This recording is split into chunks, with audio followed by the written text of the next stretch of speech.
dark, very dark.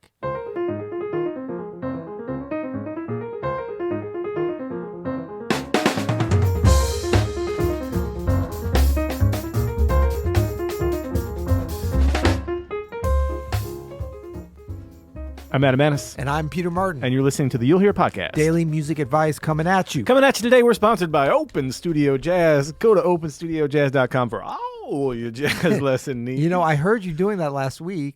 I saw you do it, and then I heard you do it because that's the way science works. You hear with your eyes first. That exactly. Yeah. So that was a fun, and I remembered what the original reference, you may not even know, a little thing called WKRP in Cincinnati. See, I was more of the WNYC or something like that from the Howard Stern movie. There's that as well. There's that as well. Yeah. We're talking old school now. So we just did a really cool live stream event yesterday where we did a Q&A. Oh, I thought you were talking about what we just played. I was like, that wasn't that cool. It wasn't that cool. No, it was cool. We didn't want to. We don't want to show our hand, man. No. You know. We did this live stream event all about solo piano. We got a couple questions about dealing with minor 2-5-1s. Yeah. And so I kind of realized, like, man, I don't think we've ever talked about minor 2-5-1s, which is crazy. Are we scared of them? Are we against them? I mean, traditionally, yes. Okay, They're I guess scary so. sounding. They are. But I thought we could just maybe break down like the anatomy of a minor 2-5-1, each chord in the progression, how they relate to each other, and some things we can do to them: scales, voicings, substitutions, all kinds of stuff. Well, I think that's a great idea, and considering today's episode is called "Dealing with Minor 2-5s," I think we should do that. That makes a lot of sense, right? Let's do it. All right. So, what is a minor 2-5-1? What do we mean when we say a minor 2-5-1? Well, it could mean a number of things, but I think typically when a jazz musician says minor 2-5-1, what they mean is the two. Is a kid playing a 2-5-1, an underage person, right? It's a cadence. Yes, exactly. No, it's a cadence going to a minor chord. Yep. And typically the cadence is 2-5-1, and typically the 2 is a minor 7 flat 5 or half diminished. Yeah. The 5 is a dominant 7, usually some kind of altered or alteration. I love it when you qualify with usually, but not always. That's right. And then the 1 chord is usually a minor 6th or minor major 7. Right. Occasionally Dorian sound, like a minor 7 sound. But when I'm talking about a minor 2-5-1, if you didn't give any more info, I mean that. Yeah, that's kind of what I mean. Well, and it's funny, this takes me back to a day that young Alex over there would not understand, which is a little thing called pre-internet. Oh, yeah. When the world existed before Google. And I remember hearing this like minor 2-5, and I was like, oh, you mean like my understanding was so anecdotal and just like fabled. So I kind of learned what a 2-5-1 is. So I thought they meant, because people say something when you're a kid and you don't want to you want to be like, oh yeah, of course, minor 2-5. I was like, wow, that's just like a regular 2-5-1. The minor, I thought it was the 2 chord was minor. Like a minor 2, and you're 5 like, to 1. Isn't it always 2? The 2 is always minor. Exactly, but I was kind of, a little bit afraid to speak up. Well, that's why I was kind of hedging my bets, though, too, when saying that typically, because sometimes you have a cadence going to a minor chord, where the 2 could be a Dorian. Yeah. But it's still a minor 2-5, right? It just wouldn't be your typical usage. Definitely still a minor 2-5, but when I'm, colloquially at the jam session, say minor 2-5-1, I mean half diminished 2, right? Altered 5, and then but the minor always 6. means where you're going, the chord that you're going to. When we say minor 2-5, we mean the 1 is. This is not a minor 2-5, and that's what little young Peter thought it was. That's all I'm saying. No, so you thought this was a regular 2-5? Yeah, that's exactly. I was a simple young lad. This is a major 2-5-1. Well, but remember, I didn't know the difference between dominant and major 7, so it really didn't matter at that point. Man, I would have loved to have hung with cocky young Peter. He's got I was not cocky. Hard ideas about.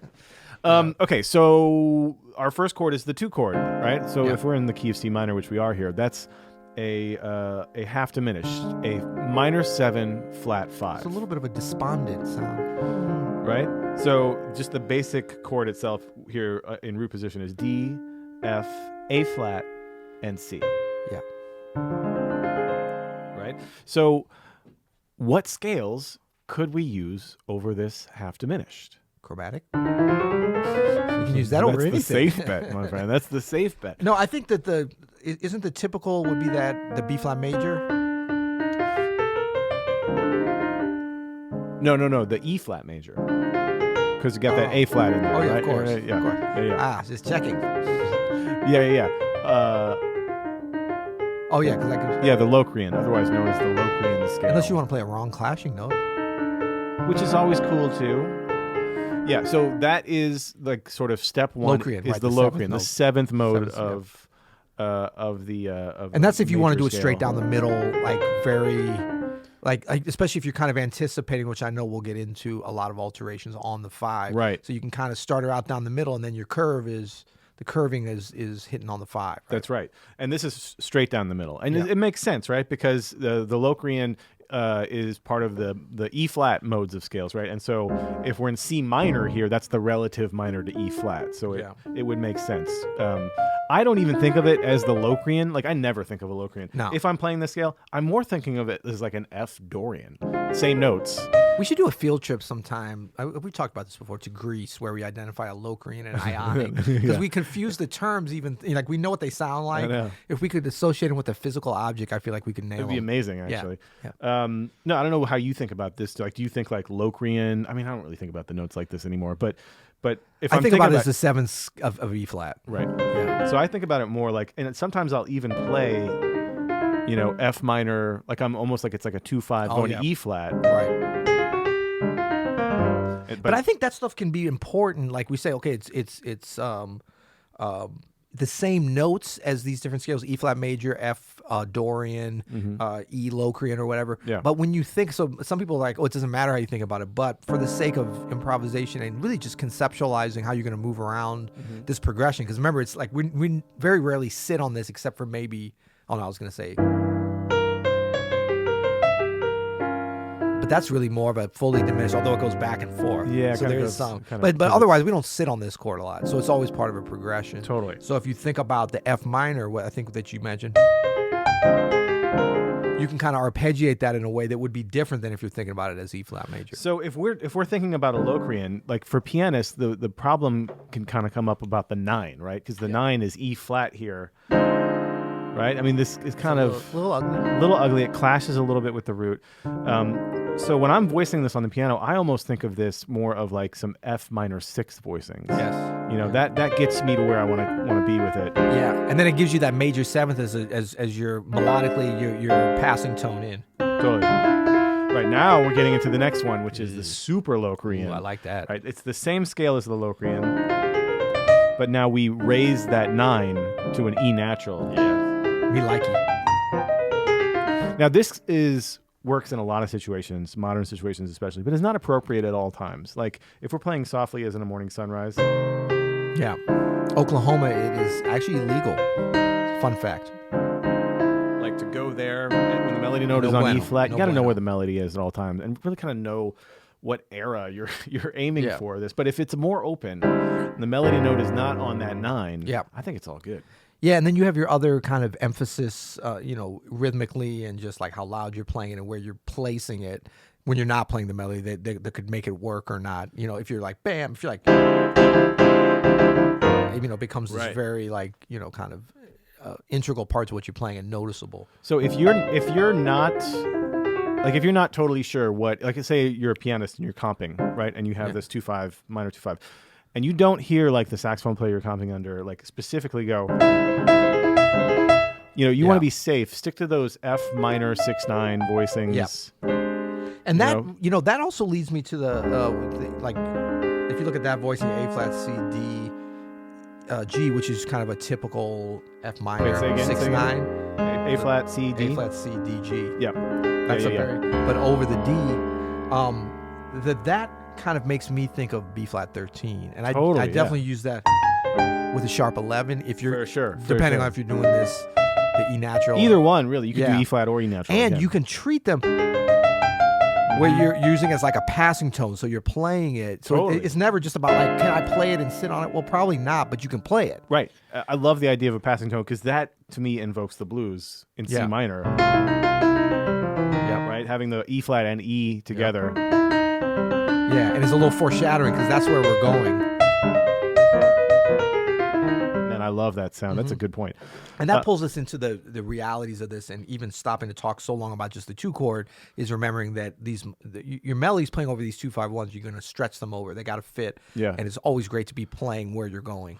those are the two main scales that you really want to use over this 2 chord. And we'll get into more on the 5 chord. There's a little more options that you can also drag over to the 2. But really, when I'm thinking just the 2, this is what I'm thinking. So substitutions for this minor 7 flat 5. I mean, the obvious one is first is the tritone. And that doesn't mean doing a tritone minor 7 flat 5. That's probably not going to work. No, you want to do a dominant 7, A flat, like if we're D half diminished, A flat 7 sharp, A flat 7 sharp 11. Yeah, 13. And that's actually going to fit to the one I think you're going to say next. It's a similar kind of harmony over. It's still, if you check that same thing, the A flat 13 sharp 11, but then you go back to the 2. Oh yeah. Sorry, that should have been the first one, right? Well, no, it doesn't matter either like one. D alt. But the harmony on top of it's really the same. Yeah, just subbing out D7 alt for that D7 half diminish. Works really well. Yeah, and that's a very different sound than that sharp 11. Whether you got the E flat or the E natural. You can also sub out the Dorian sound, if it's appropriate. Yeah. If like you're in a place where you're kind of in control of where that harmony goes. Like I do that all the time on a trio gig, especially if I'm like wanting to change it up within the solo. Well, there's some tunes I can't think of. I'll think of one in a second. Maybe like, oh, that goes to major, right? But like if there's some. Yeah. Where there's any kind of melody. How High the Moon does that to a minor, doesn't it?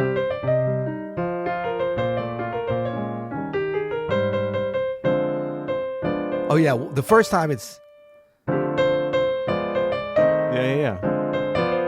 Yeah, absolutely. There's a few tunes that do that, but it's a great kind of sub when you're wanting to switch up the sound and just like take that expectation of to all of a sudden bust out like a. And by sub, what you're describing is really like, just to clarify, everybody, we move fast here sometimes at the You'll Hear podcast. But if you're sending a sub on a gig, you want to make sure they learn these chords, right? Is that what you mean by that? The Locrian first. That's right. But those are really the most common subs. We're not going to get too crazy on the 2 chord. It's really just a setup for the 5. Now, this is the 5. We got loads of ideas for subs. We don't have to get. We got somebody. We don't have to mention it. But let's move on to the 5. In this 2/5 in C minor, the 5 is G7. And what we'll most often play is an altered sound. Yes. Going to that C, right? Yeah, and the first one that you played there is probably the most typical inversion and kind of sound, either in terms of the melody that you have, the improvisation, or just the general sound. Flat 13 sharp 9. Yeah, totally. And the scale on this is the altered scale. Right, which is starts with the half whole, and then turns into a whole. You listened to last week's episode. I did listen to last week's, all about the altered. No, we actually did do an episode last week all about the altered scale, so go check that out if you want to learn more. We don't have to get super into that today. Yeah. But that's our first choice on this minor 2/5-1. For some really strong reasons, the altered scale just leans into the minor chords so easily. It's got that E flat in it, which is the 3rd of C minor. It's got that movement of, right? Yep. One like there's different ways to think about it. We'll talk about some different possibilities, but I always like to clue people in case you're already thinking about like this or you want another way to hear it, even if you know these. And that is to take this chord, sharp 9, flat 13, and make just one little alteration, which would be 13 with a sharp 9, which you might think, oh, that doesn't work because you're going to the minor. But sliding down gives it actually a little more tension, whereas normally this altered to a major would give it more tension because you're moving off of it. Well, it's just an option if you like the sound. No, it adds more tension. But it also, if we take a step back to that super Locrian, right, that 2 chord with the E natural. Yeah. That'll fit in there with it. And often I'll find myself doing, where you kind of shift it. It doesn't have to just be bam, but you can move this stuff around. So another scale for this 5 chord, this chromatic. Well, chromatic always works, of course. One of our members, Elias, hit me to this that bebop musicians would often use the C harmonic minor. Right? Like, so wherever our root is going, in this case C, it's the harmonic minor. Yeah, absolutely. It works so well. And as soon as I started playing this, I was like, of course that's what they're playing. It sounds just like it, Yeah, and I think it's nice, too. That's another example of kind of getting that E natural, that major 3rd, going to, because you're going to be going to the minor 3rd. Oh, yeah. Getting it in there. Sure. So voicings for this, you already mentioned this one. this one. I mean, just keep it straight up. Like another voicing concept for this that we talked about over the altar is the triads. Yeah. You know, in this case, E flat and D flat triads work really well. And once you know over the shell. Yeah, absolutely. Yeah, you don't have to get all. Yeah, if you have shell and root. Yeah. And then learn the different inversions, even if you know this. For sure. And then think about these not just as voicings, but think about them as melodic, jumping off points. So you get like, and you're not going to just use these. It might be something like, and this works really well with the chromatic. I joke about the chromatic scale, but this is a great thing because the timing of the chromatic scale, you can still, you know what I'm saying? Can I get a C, H? But you've got like,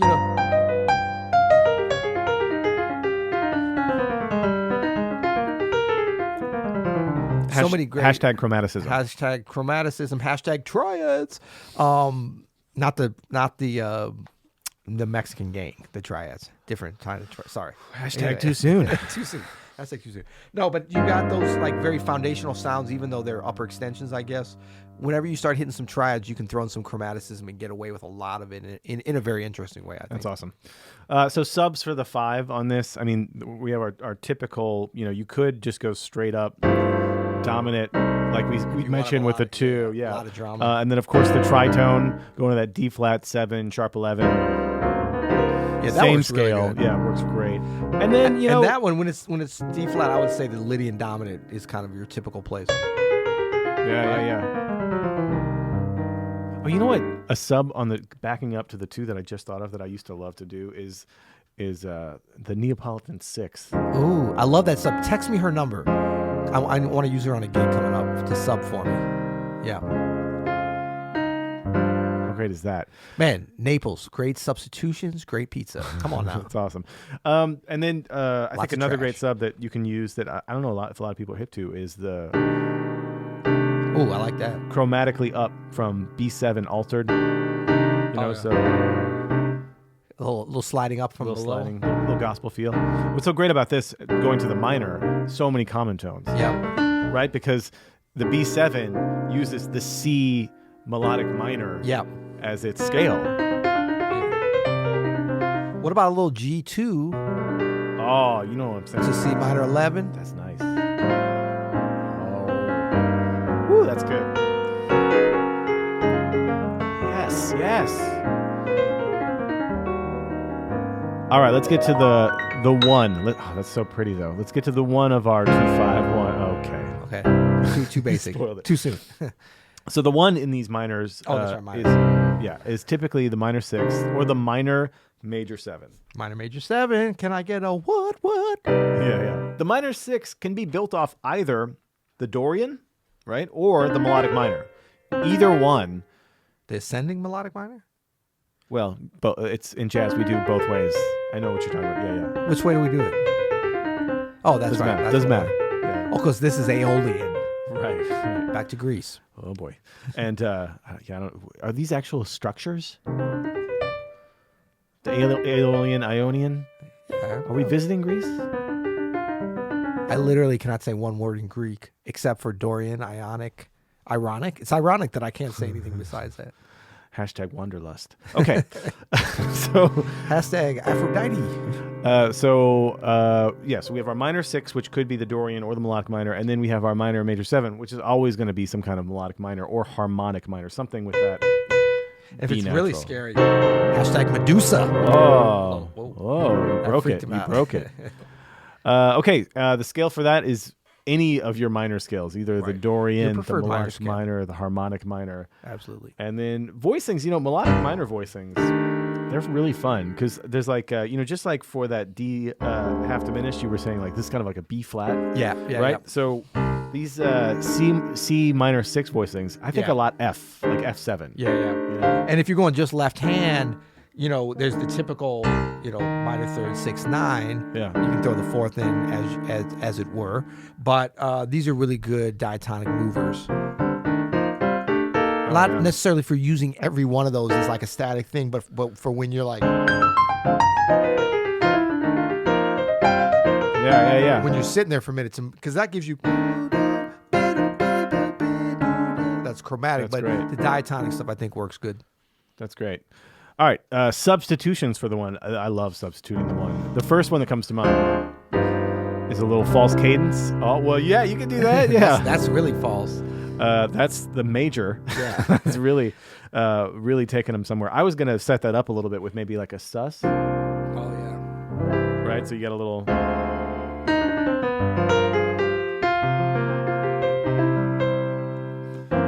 Yeah, exactly. Yeah, you know where I'm going with that? Yeah, totally right.